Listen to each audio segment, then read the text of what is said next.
Welcome to the 10th presentation, where we're looking at what Jesus said about, in this case, life after death.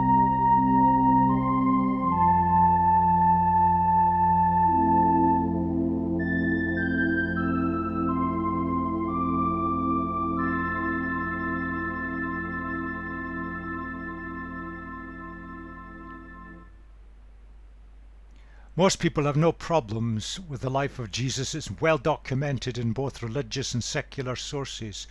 There's much about the teaching of Jesus all over the place. Even his healing miracles are recorded in the secular literature of the time. And his crucifixion is well documented. But when it comes to the resurrection,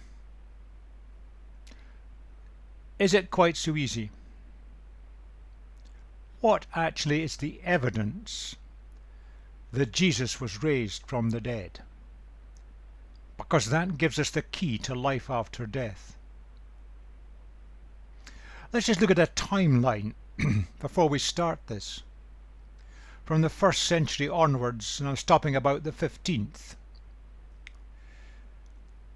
The accounts of the life of Jesus. Now this is for the moment ignoring the references to him in much of the secular literature of the Roman period and afterwards, but just the life stories of Jesus that were written. We're familiar with Matthew, Mark, Luke and John, the 4 life stories that we have in our Bibles. What other ones are there? There's quite a lot. From the late 2nd century through to 4th, 5th century. They're named after famous people, but nothing to do with famous people. That was just the fashion of the day. It was a kind of respect and honour for people to call something after them. Another one in the 6th century, and one that's much later, probably about the 14th century, certainly not earlier.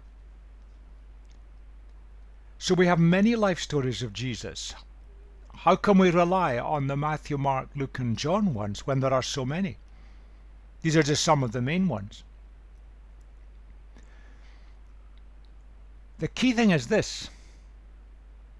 History shows that by the 2nd century, right at the start, 4 accounts were in circulation. The others had never been written by that point. And these 4 were in circulation, and they're widely quoted in other writings of the time. So we know they're in circulation. By AD 325, the 4 accounts were brought together into what we now know as our New Testament. And these 4 were chosen because they were the ones that people found useful. But there's another reason why they're so important. They are the only eyewitness accounts of the life of Jesus. And that's why they're in the New Testament and the others are not. The others were written decades, hundreds of years, maybe even over a millennium after the life of Jesus. They're not first-hand accounts. They're not eyewitness accounts. The 4 people there had access to the people who actually saw it, or indeed some of them saw it themselves. That's why they're so important. So let's look at the 4. Let's look at the crucifixion of Jesus itself. It took place on a Friday. He was crucified at 9 o'clock in the morning. He was dead at 3 o'clock, having suffered 6 hours of an incredibly period of torture. The other 2 that were crucified with him were still alive, but they hadn't been through the flogging that Jesus had been through. So they were killed by the Roman soldiers. Now the Jewish Sabbath, and it was a special Sabbath, it was the Passover period. It started at 6 o'clock in the evening. Now we run our days from midnight to midnight. They didn't. They ran it from 6 in the evening to 6 in the evening the following day. So the Jewish leaders wanted the bodies down. It offended them. And Pilate said, okay, you can have the bodies down. So he arranged for the 2 men to be killed. Jesus was already dead. A lot of people saw his death. Mary Magdalene, whom Jesus had rescued from a life of misery, the actual mother of Jesus watched her son being executed under torture. Imagine that, what must have been like for her. John, one of the close followers of Jesus, he was there. Another Mary, who was the mother of two people, James and Joseph, was there. And Salome, who's thought to be the mother of James and John, she was there. And of course there were the 5 Roman soldiers, a centurion and 4 soldiers, who carried out the execution and who had to carry it out correctly, otherwise they would be executed. A lot of people saw him die. There was no doubt about it. He died. After his death, 2 brave men came forward. Joseph was wealthy. He had property and land. He was a member of the ruling class, but he hadn't been part of the decision to execute Jesus. Nicodemus possibly also was fairly wealthy, and he'd attended a night discussion with Jesus which had made a great impact. They came forward. Now Joseph, being a wealthy man, had arranged for a tomb to be built for himself and his family. Now that's a kind of picture of the typical tombs. They were kind of chiseled out of the limestone rock, and bodies were just put in there, and they're normally just family gravestones or graveyards where the bodies would be left for various members of the family, and the entrance would be covered by a huge stone that would take several men to move aside. That was the pattern of the day. They came forward, and it was a rush job. They had to get permission to take the body down. Under Roman law, relatives could get the body, but they weren't relatives. So it was a rush job to get the body down. They only had 3 hours before the Jewish Sabbath started, and they had to get the body into the cave. So they quickly wrapped the body in clean linen cloth, put some spices in, just the fashion of the day, and he was put in the cave and a big stone rolled in front. But it was a rush job. Some people saw that burial. 2 ladies who are called Mary, one is identified. They sat opposite the cave tomb and they observed the entire burial.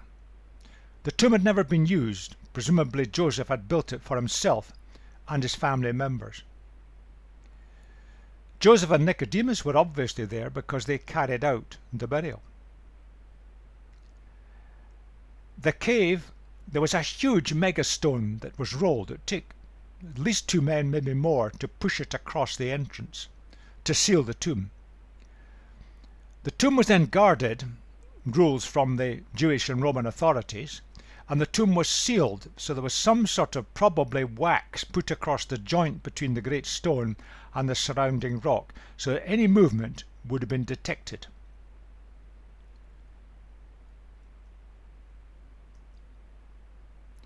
Now let's look at the timeline of this. The Friday was known in the Jewish calendar as a day of preparation for the Sabbath, and the Sabbath was a special one. Sabbath, we noticed, started at 6 o'clock in the evening. Now on the Friday, Jesus had been crucified at 9 o'clock in the morning. 6 hours later he had died. By 6 o'clock in the evening he was buried. Now the Saturday starts at 6 o'clock on the Friday evening. That was the way of the day that they counted their time. And no work was permitted amongst the Jews on the Sabbath, from the Friday 6 p.m. And the tomb remained sealed and guards were posted on duty. The Sunday, which would start late on the Saturday evening, early in the morning of the Sunday, 2 ladies called Mary, visited the tomb at dawn. Now, because the burial had been so rushed, not all the procedures had been gone through correctly, and they brought spices which would be put onto the body, and that would complete the burial rites. And they didn't have any idea how they could get into the tomb, whether they'd be allowed in or whether they could get the stone moved. Certainly they couldn't move it, it'd be too big. When they got there, they found the tomb open and empty. The guards had vanished. The huge stone had obviously been rolled to the side. They found no body in the tomb, but they found the grave clothes, this linen cloth, all neatly folded up in the tomb. Then they have a dramatic experience of an angel meeting them and telling them Jesus has risen. He's not there.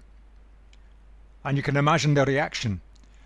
Well, with their friends they flee, and they go off to find the followers of Jesus, the men. Peter and John run to inspect the situation, and they found it just as the woman had reported, but they hadn't a clue what had happened.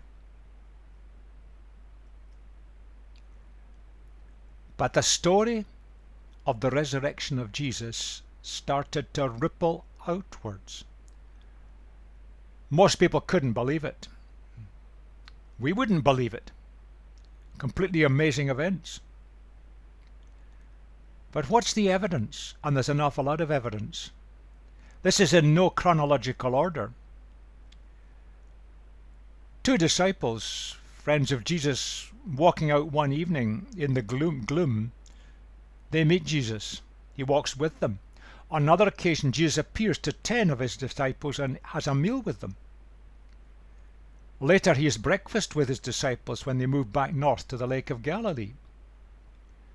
Immediately after his resurrection, Jesus meets Mary in the garden just outside the tomb.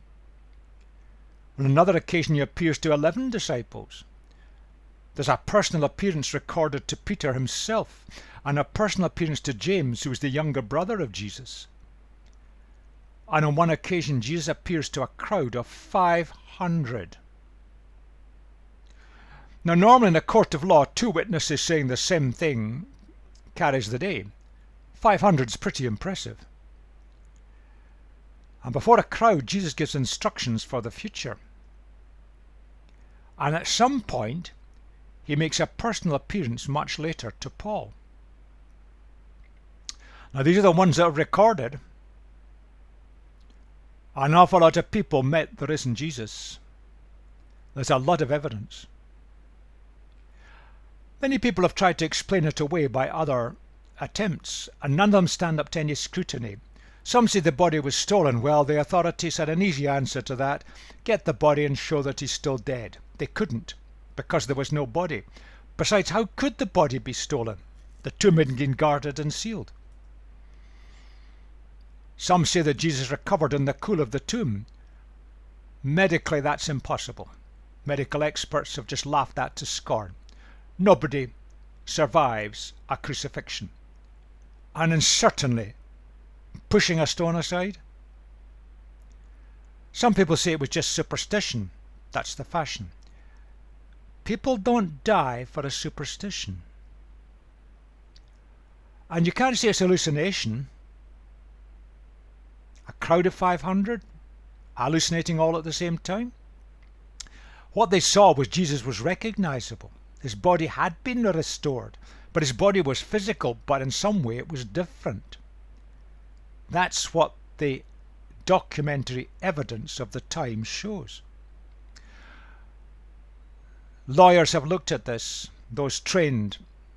The evidence for the resurrection is indeed extremely strong.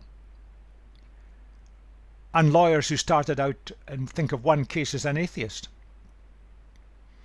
looked at the evidence and he reckoned it was strong enough to stand up in any court of law. It was so strong, in fact, that he became convinced that the resurrection was true, and he became a follower of Jesus.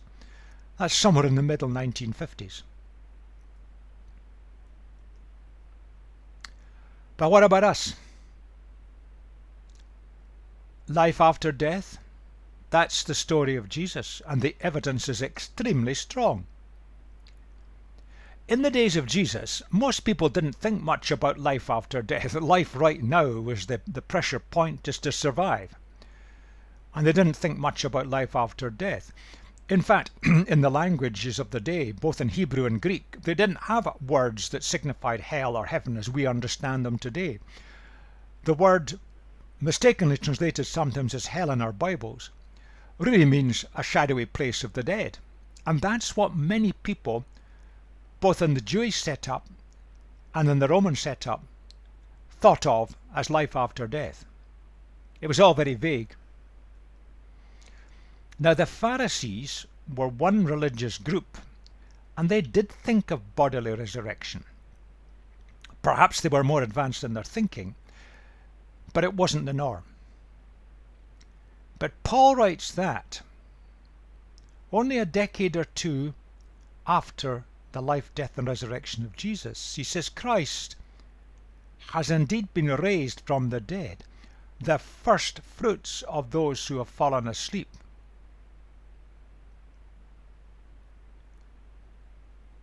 First fruits?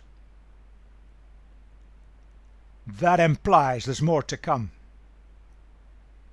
If you like, the pattern of the resurrection of Jesus is a kind of model or template done on this planet so that we could see it.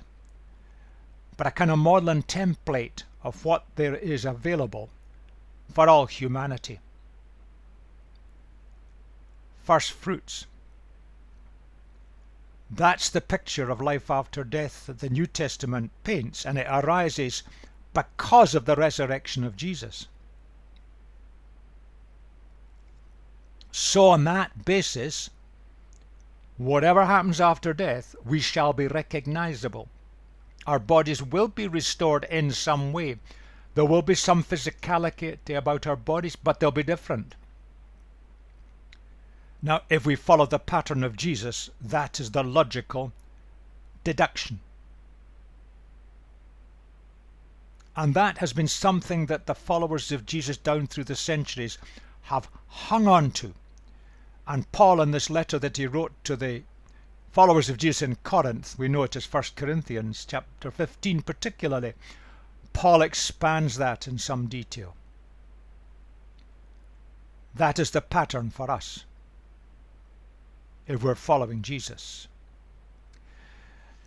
Very often we kind of think of death as being a kind of an end. Rest in peace, they're gone, they're finished, they can have no more impact in this life, that's it, it's all over. And many of our ceremonies carry that kind of picture. We have in our language today two words, heaven and hell. We've got to be very careful about these words. First of all, there is no word in the Hebrew language for hell. Words in the Old Testament translated hell, it means a shadowy place of the dead. That's all. And indeed in the Greek language, the main word that's used in the New Testament is exactly the same meaning, the shadowy place of the dead. Not hell as we understand it in kind of our modern cultures today. So we've got to be very, very careful about this. An awful lot that goes around is just folklore and make-believe. What we can say is this. Most of what goes around in the cultures of the world today, particularly in the West, isn't based on the Bible at all. It's just grown up over the centuries, and the fear of hell has been used by religion often to frighten people so that they could be controlled by ruling classes. So we've got to be very cautious, and what I am prepared to say on this on the basis of the biblical text is, if we throw that away, heaven is a place where we're in the presence of the Almighty God. And as God made us, that is wonderful. Hell is a place where we're separated from Almighty God. And as we were made for Him, that is pretty awful. And probably that's all we can say about it. But there's that very positive message. Jesus said to a lady who had lost her brother in death, Jesus raised him from the dead. But he said to her, I am the resurrection and the life. The one who believes in me will live even though they die. You'll pass through death, but you'll live on. Now, believes is not an intellectual word. It means the one who responds to me, the one who comes my way, will move through death into life and into the presence of God, which is what we were designed for and prepared for. That's something about the picture of life after death.